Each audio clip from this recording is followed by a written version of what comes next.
I was at a slow point, namely the turnpike, breezeway going through there. So I could set this up and start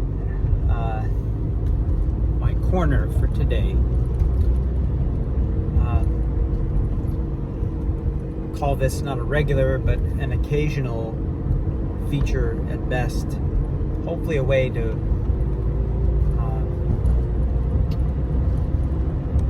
sort things out, but also set things clearly, a little of both, a little of neither, I guess. That's how it works for me.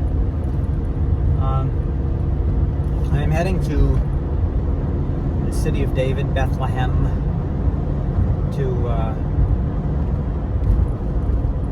honor and commend to the Father his priest, Father Wayne Killian, who was an apostolate supervisor for me and my classmate, Father Garcia Almodovar. He was a barrel of laughs, but also an insightful man,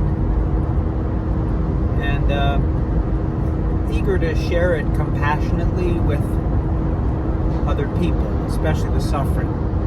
I really believe that was the spirit of his life, and he certainly was united with the Lord in his sufferings in these last couple of years.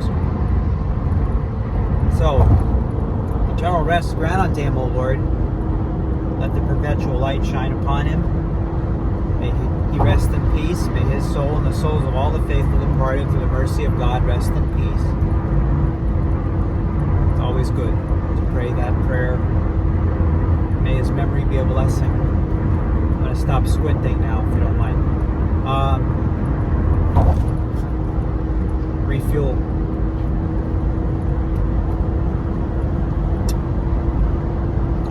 I thank Father Bruno of the Apostles of Jesus religious community, very dear to our diocese, for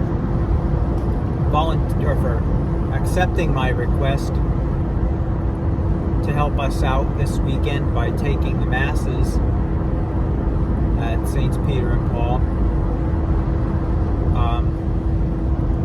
They're a good community, great asset to us. So,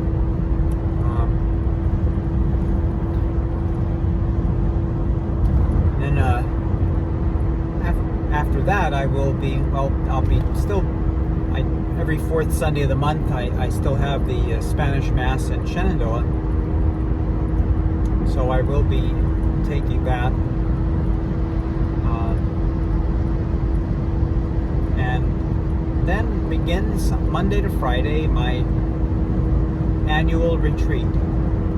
It's taken different forms over the years, but I'm glad it is returning to this year anyway, to the form of a priest leading it with regular talks, because I need that.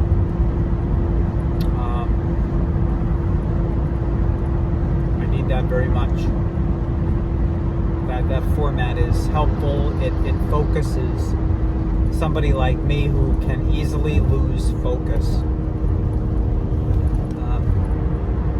And it's Father Frederick Miller, a venerable priest of, I believe, the Newark Archdiocese, but a bright man, a student and a son of Mary, par excellence. And I do look forward to hearing him. He was a spiritual director and professor for many years at St. Charles and elsewhere, including the North American College in Rome. Really bright, he had to toe the line. After my first spiritual director, I almost had him as my next spiritual director in the seminary, but he was booked. So, no disrespect to the late Father John Murray Vincentian, who took that unenviable position for 1 year in my life before he scaled back on things. So, but I think he too made a good impact on my life, as did Father, now Monsignor Paul Doherty, who was my spiritual director for the remainder of time in the seminary. And I continue, thank God, to be under the care and direction of Monsignor Walton Schaefer, another venerable priest of our diocese, who really is an asset to priests and people with wisdom and compassion. Born from a place of silence, I would say. Very important, very underrated silence. So my focus in this retreat is to go and learn the meaning of the words off the grid. I'm very much online, and my life is, no one's life is meant to be a performance. We're meant to be an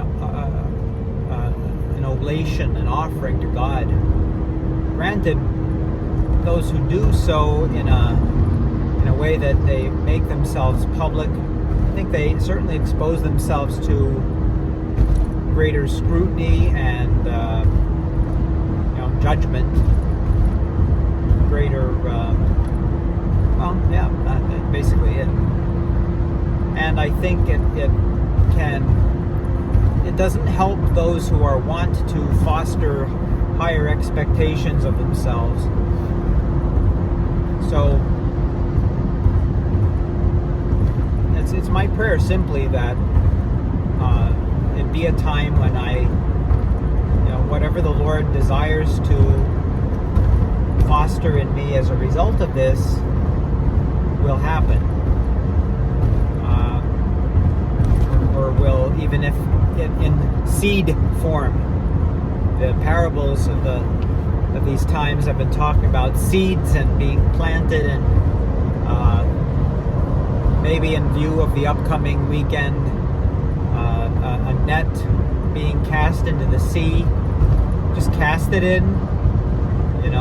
Jesus says, "Duc in altum," go out into the deeper realms and lower your net, and whatever is meant to go in there, whatever God permits or ordains to happen in my life, just want to be willing. I want to be open to it.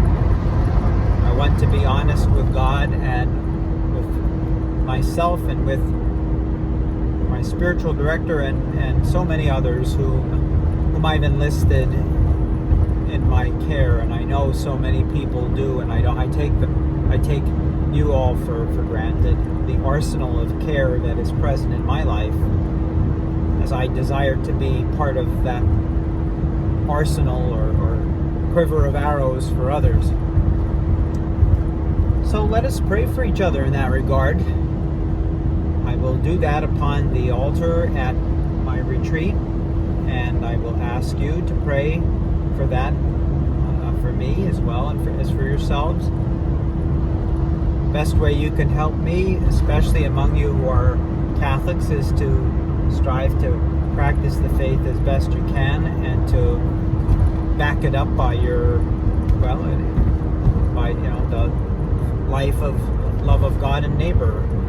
That's what it's about. So thank you all, and God bless you.